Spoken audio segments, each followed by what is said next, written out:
Hello ನಮಸ್ಕಾರ ಎಲ್ಲರಿಗೂ welcome back to my YouTube channel Pavi Devi ವಾಸ್. ಸೊ ಇವತ್ತು ಏನು ಮಾಡ್ತಾ ಇದ್ದೀನಿ, ಇವತ್ತು ಮ್ಯಾಂಗೋ ಮಸ್ತಾನಿ ಮಾಡೋಣ ಅಂತ. ಸೀಸನ್ ಸ್ಟಾರ್ಟ್ ಆದಾಗಿಂದ ಯೋಚನೆ ಮಾಡ್ತಾನೆ ಇದ್ದೆ ಆಯಿತಾ, ಮ್ಯಾಂಗೋ ತಿನ್ನಬೇಕು. ಮ್ಯಾಂಗೋ ಯಾರಿಗೆ ಇಷ್ಟ ಆಗಲ್ಲ ಹೇಳಿ? ಸೀಸನ್ ಸ್ಟಾರ್ಟ್ ಆದರೆ ಸಾಕು ಮ್ಯಾಂಗೋ ಮ್ಯಾಂಗೋ ಮ್ಯಾಂಗೋ ಮ್ಯಾಂಗೋ. ಊಟದ ಜೊತೆಗೂ ಮ್ಯಾಂಗೋ, ಜ್ಯೂಸ್ ಕುಡಿಬೇಕಂತ ಅನ್ಸಿದ್ರು ಮ್ಯಾಂಗೋ ಜ್ಯೂಸೇ ಪ್ರಿಫರ್ ಮಾಡೋದು, ಆ ಥರ ಇರುತ್ತೆ. ಸೊ ಇವತ್ತು ನಾನು ಮ್ಯಾಂಗೋ ಮಸ್ತಾನಿ ಟ್ರೈ ಮಾಡೋಣ ಅಂತ. ನಾನು ನಿಜ ಇಲ್ಲಿ ತನಕ ಯಾವತ್ತೂ ಮಾಡಿದ್ದೆ, ಫಸ್ಟ್ ಟೈಮ್ ಮಾಡ್ತಾ ಇರೋದು. ಹೆಂಗೆ ಬರುತ್ತೆ ನೋಡೋಣ. ಆ್ಯಂಡ್ ನಾನು ಝೆಪ್ಟೋಯಿಂದ ಆರ್ಡರ್ ಮಾಡಿದ್ದೆ. ಮ್ಯಾಂಗೋ ಆ್ಯಕ್ಚುಲಿ ತುಂಬಾ ನೋಡೋಕ್ಕೆ ಮೇಲಿಂದ ನೋಡೋಕ್ಕೆ ಆಯಿತಾ ಚೆನ್ನಾಗಿ ಕಾಣಿಸ್ದೆ. ಆ್ಯಂಡ್ ಕ್ವಾಂಟಿಟಿ ಅದು ದಪ್ಪನೂ ಚೆನ್ನಾಗಿದೆ. ನೋಡೋಣ, ಕಟ್ ಮಾಡಿ ನೋಡೋಣ ಹೆಂಗಾಗುತ್ತೆ ಅಂತ. ಸೊ ಸ್ಟಾರ್ಟ್ ಮಾಡೋಣ.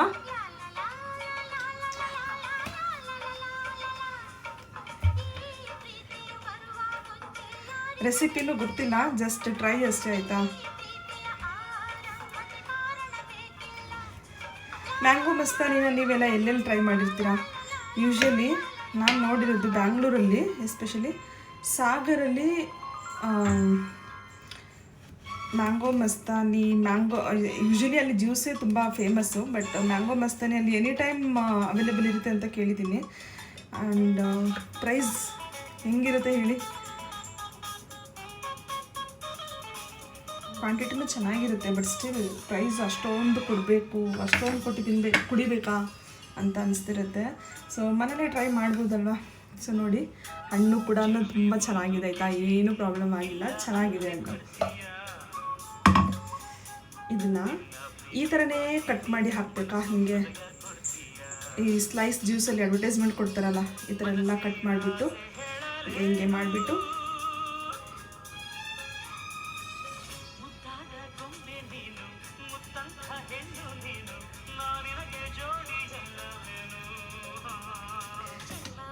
ನನಗೆ ಅನಿಸೋ ಪ್ರಕಾರ ಈ ಮಾವಿನ ಹಣ್ಣು ಜಾಸ್ತಿ ಸ್ವೀಟ್ ಇರುತ್ತಲ್ಲೋ ಗೊತ್ತಿಲ್ಲ. ಇದು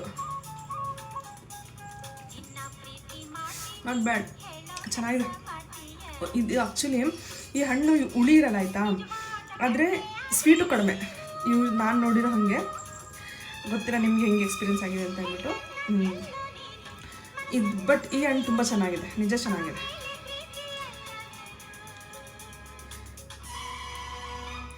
ಇದಕ್ಕೆ ಮುಂಚೆ ಒಂದ್ಸತಿ ಹಣ್ಣು ತಿನ್ನಬೇಕಂತ ಇಷ್ಟ ಆಗ್ತಿದೆ ಅಂತೇಳಿ ತುಂಬ ದಿವಸ ಸೀಸನ್ ಸ್ಟಾರ್ಟ್ ಆದಾಗಿಂದ ಮಾವಿನ ಹಣ್ಣೆ ತಿಂದಿರಲಿಲ್ಲ.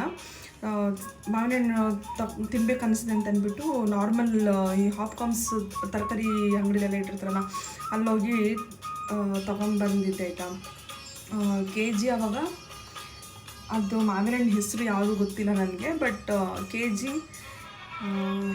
ಹತ್ತತ್ರ 100 ರೂಪಾಯಿನ 150 ರೂಪಾಯಿನೇನೋ ಇತ್ತು ಅನಿಸುತ್ತೆ. ನಾನು ನೋಡಿಲ್ಲ, KG ಗೊತ್ತಿಲ್ಲ, ಬಟ್ 3 ಮಾವಿನ ಹಣ್ಣು ಬಂತು ನಾನು ತೊಗೊಂಡಿದ್ದು. ಮೇಲ್ಗಡೆಗೆ ತುಂಬಾ ಚೆನ್ನಾಗಿತ್ತು ಹಣ್ಣು. ನಾನು ಫಸ್ಟ್ ಟೈಮ್ ತಿಂತಾಯಿದ್ದೀನಿ, ಒಳ್ಳೆ ಮಜಾ ಮಾಡ್ಬೋದು ಅಂತ ಎತ್ಕೊಂಡು ಬಂದು ಊಟಕ್ಕೆಲ್ಲ ಹಾಕ್ಕೊಂಡು ಊಟ ಜೊತೆ ತಿನ್ನೋಣ ಅಂತ ಹೇಳ್ಬಿಟ್ಟು ಕಟ್ ಮಾಡಿ ಇಟ್ಕೊತೀನಿ. ಮೈ ಬ್ಯಾಡ್. ಒಂದು ಹಣ್ಣು ನಾನು ತಿಂದಿಲ್ಲ ಗೊತ್ತಾ. 3 ಹಣ್ಣಲ್ಲಿ 3 ಹಣ್ಣನ್ನು ಎಸ್ಬಿಟ್ಟೆ. ಒಂದು ಚೂರು ಚೆನ್ನಾಗಿರಲಿಲ್ಲ, ಹುಳ ಬಂದುಬಿಟ್ಟಿತ್ತು ಹಣ್ಣು. ಆಮೇಲೆ ನೆಕ್ಸ್ಟು ಮತ್ತಿನ್ನಷ್ಟು ಯಾವಾಗಲೂ ತರಕಾರಿ ತೊಗೊಬರ್ಬೇಕಂತ ಹೋದಾಗ ಅವ್ರಿಗೆ ಹೇಳಿದೆ ಈ ಥರ ಹುಳ ಆಗಿಬಿಟ್ಟಿತ್ತು ಅಂತ.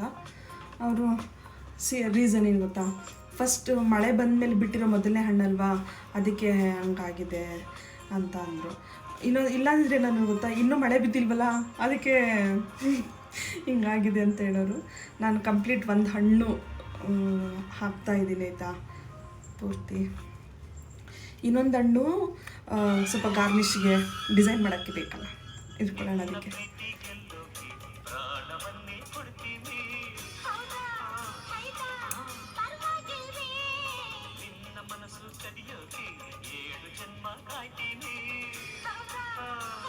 ಇದು ಕಟ್ ಮಾಡೋಕ್ಕೆ ಸ್ವಲ್ಪ ಟೈಮ್ ತೊಗೊಳುತ್ತೆ. ಗ್ಯಾಪಲ್ಲಿ ನಿಮಗೊಂದು ಸ್ಟೋರಿ ಹೇಳ್ತೀನಿ. ಸ್ಟೋರಿ ಅಂತಂದರೆ ಯಾವುದೋ ಕತೆ ಅಲ್ಲ, ನನಗೆ ಆಗಿರೋ ಎಕ್ಸ್ಪೀರಿಯೆನ್ಸು ಅಥವಾ ನನ್ನದೊಂದು ಚೈಲ್ಡ್ಹುಡ್ ಮೆಮೊರಿ ಅಂತ ಅನ್ಬೋದು. ಎಸ್, ಒಂದು ಸ್ವೀಟ್ ಮೆಮೊರಿ ನಿಮ್ಮ ಹತ್ರ ಶೇರ್ ಮಾಡ್ಕೊತೀನಿ, ಓಕೆನಾ. ನಾನು 1 to 10th ಸ್ಟ್ಯಾಂಡರ್ಡ್ವರೆಗೂ ಓದಿದ್ದು ಒಂದು ಕ್ರಿಶ್ಚಿಯನ್ ಕಾನ್ವೆಂಟಲ್ಲಿ. ಸೊ ನಿಮಗೆ ಗೊತ್ತಿರುತ್ತೆ ಕ್ರಿಶ್ಚಿಯನ್ ಕಾನ್ವೆಂಟ್ ಅಂತಂದರೆ ಹೆಂಗಿರ್ತಾರೆ, ಎಷ್ಟು ಸ್ಟ್ರಿಕ್ಟ್ ಇರುತ್ತೆ ಅಲ್ವಾ. ಸೊ ಅಲ್ಲಿ ಒಂದು 60-70 ಜನ ಏನೋ ಇದ್ವಿ ನಾವು ಅನಿಸುತ್ತೆ ಅವಾಗ, ಎಕ್ಸಾಕ್ಟಾಗಿ ಗೊತ್ತಿಲ್ಲ. ತುಂಬಾ ಅಂದರೆ ತುಂಬಾ ಮಾವಿನ ಹಣ್ಣಿನ ಮರಗಳು, ಮತ್ತು ಸೀಬೆ ಹಣ್ಣಿನ ಮರ, ಹೂಗಳೆಲ್ಲ ಅಲ್ಲೇ ಬಿಡೋರು, ಪಪಾಯ, ಹಲಸಿನ ಹಣ್ಣು ಎಲ್ಲ ಅಲ್ಲೇ ಹಾಕಿದ್ರು, ಒಂದು ತೋಟ ಥರ ಮಾಡಿ ಅಲ್ಲೇ ಬೆಳೀತಾಯಿದ್ರು. ಬಟ್ ಏನಂತಂದರೆ ಹಣ್ಣು ಬಿಟ್ಟರೆ ಒಂದು ಹಣ್ಣು ನಾವು ತಿನ್ನೋಂಗಿಲ್ಲ. ನಾವು ಮಕ್ಕಳಲ್ವ, ಚಿಕ್ಕ ಚಿಕ್ಕ ಮಕ್ಕಳು, ಹಣ್ಣುಗಳು ಎಲ್ಲ ನೋಡಿದ್ರೆ ಆಸೆ ಆಗೇ ಆಗುತ್ತೆ ಖಂಡಿತ. ಏನು ಮಾಡ್ತಿದ್ವಿ, ಗೊತ್ತಿಲ್ದಂಗೆ ಸಿಸ್ಟರ್ಗೆ ಗೊತ್ತಿಲ್ದಂಗೆ ಕದ್ದು ತಿನ್ನೋದೆಲ್ಲ ಮಾಡ್ತಾಯಿದ್ವಿ ನಾವು. ಅಂದರೆ ಮರದಿಂದ ಕಿತ್ತಿ ತಿಂದಿದ್ದಲ್ಲ, ಬಟ್ ಅಲ್ಲೇ ಹಣ್ಣಾಗಿ ಅಥವಾ ಒಂದೊಂದು ಮರದಿಂದ ಕೆಳಗಡೆ ಬಿದ್ದಿರ್ತಲ್ಲ ಆ ಥರ ಹಣ್ಣುಗಳನ್ನ ಎತ್ಕೊಂಡು ತಿಂತಾಯಿದ್ವಿ. ಈಗ ನಾವು ತಿನ್ಬೇಕಾದ್ರೆ ಯಾರಿಗಾದ್ರೂ ಶೇರ್ ಕೊಟ್ಟಿರಲ್ಲ, ಅಥವಾ ನಾವು ತಿಂತಿರೋದನ್ನ ಯಾರೋ ಕದ್ದು ಮುಚ್ಚಿ ನೋಡ್ತಿರ್ತಾರೆ, ಅವ್ರಿಗೆ ಸಿಕ್ಕಿರಲ್ಲ. ಅವಾಗ ಏನಾಗುತ್ತೆ ಹೇಳಿ, ಹೊಟ್ಟೆ ಕಿಚ್ಚು ಪಡ್ಕೊಂಡು ಹೋಗ್ಬಿಟ್ಟು ಕಂಪ್ಲೇಂಟ್ ಮಾಡಿಬಿಡೋರು ಸಿಸ್ಟರ್ಗೆ, ಈ ಥರ ಅವರು ಮಾವಿನ ಹಣ್ಣು ಕದ್ದು ತಿಂತಾಯಿದ್ರು ಆ ಥರ ಅಂತ. ಆಗ ನಮಗೆ ಪನಿಷ್ಮೆಂಟ್ ಏನು ಇರ್ತಿತ್ತು ಗೊತ್ತಾ, ಲಿಟ್ರಲಿ ಹಣ್ಣಲ್ಲ, ಮರದಲ್ಲಿರೋ ಮಾವಿನಕಾಯಿನೆಲ್ಲ ಕೀಳಿಸ್ಬಿಡೋರು. ಒಂದು ನಿಮಿಷ. ಸೊ ಕೈ ವಾಶ್ ಮಾಡಬೇಕಿತ್ತು. ಪೂರ್ತಿ ಮಾವಿನಕಾಯಿಗಳನ್ನ ಎಷ್ಟು ಒಂದು ಬುಟ್ಟಿ ಥರ ಹಂಗೆ ಮಾವಿನಕಾಯಿಲ್ಲ ಕಿತ್ಕೊಂಡು ಬಂದುಬಿಟ್ಟು ಕೊಡೋರು. ಪೂರ್ತಿ ತಿಂದು ಮುಗಿಸ್ಬೇಕು, ಪನಿಷ್ಮೆಂಟ್ ಅದು. ಕಾಯಿ ಹಿಂಗೆ ತಿನ್ನೋಕ್ಕಾಗತ್ತೆ. ಸೊ ನೋಡ್ಬೋದು, ಮಾವಿನೆಲ್ಲ ಕಟ್ ಮಾಡಿದ್ದೀನಿ ಆಯಿತಾ. ಈಗ ಇದಕ್ಕೆ ಹಾಲು ಇಷ್ಟು ತೊಗೊಂಡಿದ್ದೀನಿ, ಇಷ್ಟು ಸಾಕಾಗುತ್ತಾ ಗೊತ್ತಿಲ್ಲ ನನಗೆ, ಬಟ್ ನಾನು ಇಷ್ಟು ಹಾಲು ಮಿಕ್ಸ್ ಮಾಡ್ತಾಯಿದ್ದೀನಿ ಇದಕ್ಕೆ.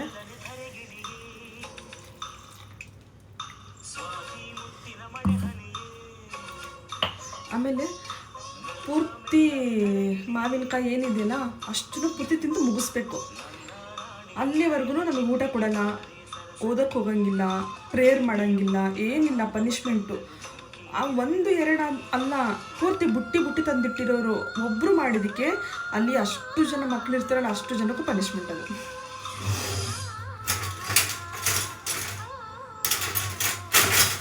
ಸ್ಟಾರ್ಟಿಂಗಲ್ಲಿ ಕೊಟ್ಟಾಗ ಮಾತ್ರ ವಾವ್ ಅಂತ ಒಂಥರ ಜೋಶ್ ಆಯಿತಾ, ಸಿಕ್ತಲ್ಲಪ್ಪ ಸದ್ಯ ತಿನ್ನೋಣ ಅಂತ.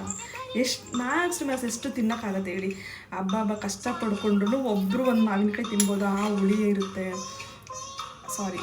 ಸಕ್ಕರೆ ಹಾಕ್ತಾಯಿದ್ದೀನಿ,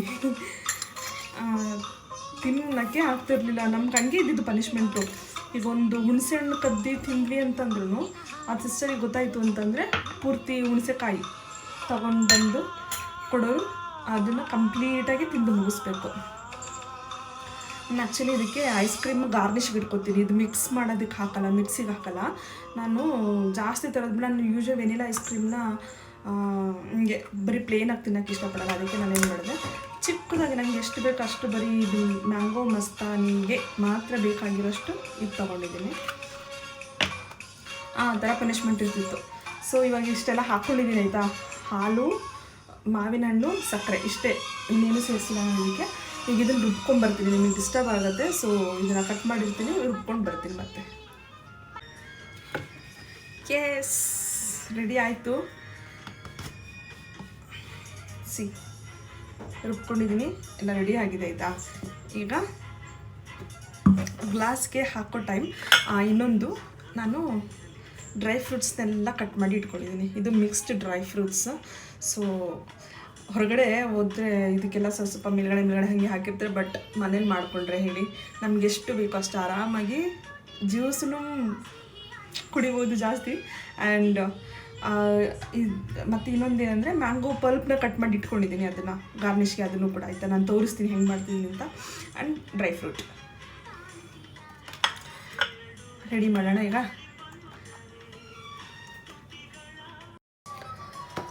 ಎಸ್, ಈ ಗ್ಲಾಸ್ಗೆ ಫಸ್ಟು ನಾನು ಜ್ಯೂಸ್ನ ಹಾಕ್ತೀನಿ. ತುಂಬ ತಿಕ್ಕಾಗಿ ಬಂದಿದೆ ಆ್ಯಕ್ಚುಲಿ, ಮೋಸ್ಟ್ಲಿ ಹಾಲು ಕಡಿಮೆ ಆಯಿತು ಅನಿಸುತ್ತೆ, ನಂಗೆ ಗೊತ್ತಿಲ್ಲ.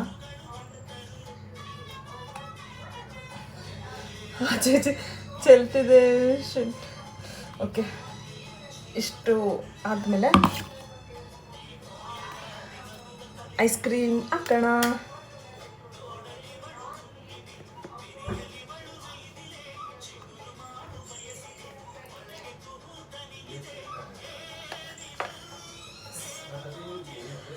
ಮತ್ತು ಸ್ವಲ್ಪ ಪಲ್ಪ್ ಆ್ಯಡ್ ಮಾಡೋಣ. ಐ ಥಿಂಕ್ ನಾನು ಜ್ಯೂಸು ಇನ್ನೂ ಸ್ವಲ್ಪ ಕಡಿಮೆ ಮಾಡಬೇಕಾಗಿತ್ತು ಅನಿಸುತ್ತೆ, ಆವಾಗ ಚೆನ್ನಾಗಿರ್ತಿತ್ತು. ಮತ್ತು ಇನ್ನೊಂದು ಸ್ವಲ್ಪ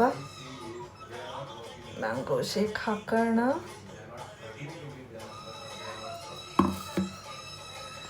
ಆ್ಯಂಡ್ ಐಸ್ ಕ್ರೀಮ್. ಟೇಸ್ಟ್ ಹೆಂಗೆ ಬಂದಿದೆ ಗೊತ್ತಿಲ್ಲ. ನಾನು ಮಧ್ಯದಲ್ಲಿ ಡ್ರೈ ಫ್ರೂಟ್ ಹಾಕೋದೇ ಮರ್ತೆ, ನಂಗೆ ಬೇಜಾರಾಗೋಯ್ತು. ಜ್ಯೂಸ್ ಇಲ್ಲಿ ತನಕ ಹಾಕ್ಬಿಟ್ಟೆ. ನನಗೆ ನಾನು ಅದು ಜಾರಿಂದ ಮೋಸ್ಟ್ಲಿ ಬೇರೆ ಯಾವುದಾದ್ರೂ ಪಾತ್ರೆಗೆ ಹಾಕಿ ನಾನು ಮೋಸ್ಟ್ಲಿ ಡ್ರೈ ಫ್ರೂಟ್ ಎಲ್ಲ ಹಾಕಿದ್ರೆ ಚೆಲ್ಲೋಗ್ಬಿಡುತ್ತೆ ಅನಿಸುತ್ತೆ. ಗೈಸ್, ನಾನೇನೋ ಅಂದ್ಕೊಂಡೆ, ಏನೋ ಮಾಡ್ತಾಯಿದ್ದೀನಿ guys. I try my best. Dry fruit costly ಇದೆ, ವೇಸ್ಟ್ ಮಾಡೋಕ್ಕೆ ಮನಸ್ಸಾಗ್ತಿಲ್ಲ. ಎನಿವೇಸ್,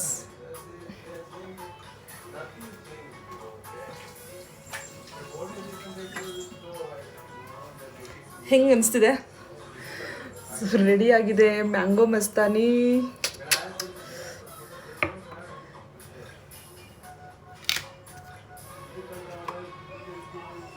ತೋರಿಸ್ತೀನಿ ರೀ, ಸಿ. ಸೊ ಫೈನಲ್ ಹಿಂಗೆ ಕಾಣಿಸ್ತಿದೆ. ಟೇಸ್ಟ್ ಮಾಡಿ ಹೇಳ್ತೀನಿ ಗೈಸ್. ಅದು ಲೋಟ ನೀವು ನೋಡಿದ್ರಿ ತಾನೇ, ಫುಲ್ ಮೆಸ್ ಆಗಿಬಿಟ್ಟಿದ್ದು. ನನಗೆ ಇದ್ರೆ ಸ್ಪೂನ್ ಹೆಂಗೆ ಹಾಕಿ ಹೆಂಗೆ ತಿನ್ನಲಿ, ಹೆಂಗೆ ಟೇಸ್ಟ್ ಮಾಡಲಿ ಗೊತ್ತಾಗ್ತಿರ್ಲಿಲ್ಲ. ಸೊ ನಾನೇನು ಮಾಡಿದೆ, ಅದನ್ನ ಸೈಡಿಗೆ ಇಟ್ಟಿದ್ದೀನಿ. ಬಟ್ ಅದನ್ನು ಆಮೇಲೆ ಏನಾದರೂ ಒಂದು ಬೇರೆ ಗ್ಲಾಸಿಗೆ ಮಾಡ್ಕೊಂಡು ತಿನ್ನೋದ. ಬಟ್ ಟೇಸ್ಟ್ ನೋಡಬೇಕಾಗಿತ್ತಲ್ವಾ, ರಿವ್ಯೂ ಕೊಡಬೇಕಾಗಿತ್ತಲ್ವಾ, ಅದು ಮೇನ್ ಇಂಪಾರ್ಟೆಂಟ್ ತಾನೇ. ಸೊ ಈ ಗ್ಲಾಸ್ಗೆ ಹಾಕ್ಕೊಂಡಿದ್ದೀನಿ. ಆ್ಯಂಡ್ ನೋಡಿ ಇಲ್ಲಿ ಮೇಲ್ಗಡೆ ಡ್ರೈ ಫ್ರೂಟ್ಸ್ ಹೆಂಗೆ ಹಾಕ್ಕೊಂಡಿದ್ದೀನಿ ಅಂತ, ಎಷ್ಟು ಕಟ್ ಮಾಡಿದ್ನೋ ಅದ್ರ ಮೇಲೆ ಏನೋ ಹಾಕೋಕ್ಕೆ ಆಗಿಲ್ಲ ಬಿಡಿ. ಸೊ ಅದಕ್ಕೆ ಇದು ಬಂದೆಲ್ಲ ಡ್ರೈ ಫ್ರೂಟ್ಸ್ನ ಇಲ್ಲೇ ಹಾಕಿದ್ದೀನಿ. ಸೊ ಟೇಸ್ಟ್ ಮಾಡೋಣ.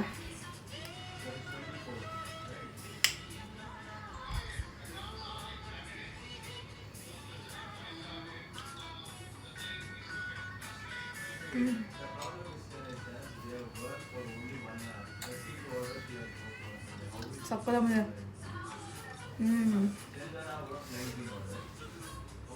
ನಾನು ಅದು ಬರೀ ಮ್ಯಾಂಗೋ ಎಲ್ಲ ರುಬ್ಬಿದ್ನಲ್ಲ ಜ್ಯೂಸ್ ಮಾಡೋಕ್ಕಿಂತ, ಆ ಟೇಸ್ಟ್ ಮಾಡಿದ್ರೆ ನಾನು ಸ್ವಲ್ಪ ಸಕ್ಕರೆ ಜಾಸ್ತಿ ಹಾಕಿದ್ದೀನೇನಪ್ಪ ಅನ್ನಿಸ್ಬಿಡ್ತು. ಥೋ, ಎಲ್ಲ ಹಾಳಾಯಿತು ಅಂತ ಅಂದ್ಕೊಂಡಿದ್ದಾಗಲೇ. ಬಟ್ ನಿಜ ಹೇಳ್ತೀನಿ, ಈಗ ಐಸ್ ಕ್ರೀಮ್ ಮಿಕ್ಸ್ ಮಾಡಿದ್ದಕ್ಕೆ ಅನಿಸುತ್ತೆ, ಗೊತ್ತಿಲ್ಲ. ಬಟ್ ಆ ಡ್ರೈ ಫ್ರೂಟ್ಸ್ ಜೊತೆಗೆ ಐಸ್ ಕ್ರೀಮ್ಗೆ ವಾವ್ ಥರ ಇದೆ.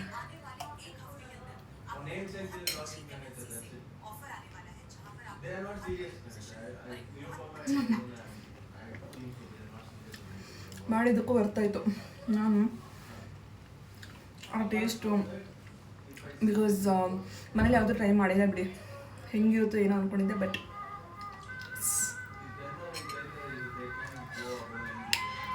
ಓಕೆ, ನಾನು ತಿಂದು ಮುಗಿಸ್ತೀನಿ. ಇದು ಫುಲ್ಲು ಮುಗಿದ ತನಕ ವೀಡಿಯೋದಲ್ಲಿ ಇರೋಕ್ಕಾಗಲ್ಲ, ನಾನು ತಿಂದು ಮುಗಿಸ್ತೀನಿ. Anyways, thank you so much ನನ್ನ ವೀಡಿಯೋ ನೋಡೋದಕ್ಕೆ. ಸೊ ಹೀಗೆ ಸಪೋರ್ಟ್ ಮಾಡ್ತಾಯಿರಿ. ಇನ್ನು ಹೆಚ್ಚು ವೀಡಿಯೋಗಳನ್ನ ತೊಗೊಂಡು ಬರ್ತೀನಿ, ಒಳ್ಳೊಳ್ಳೆ ವೀಡಿಯೋನ ಮಾಡ್ತೀನಿ, ಒಳ್ಳೊಳ್ಳೆ ಕಂಟೆಂಟ್ ಜೊತೆಗೆ. Thank you so much. Love you. Bye guys. Love you. Bye.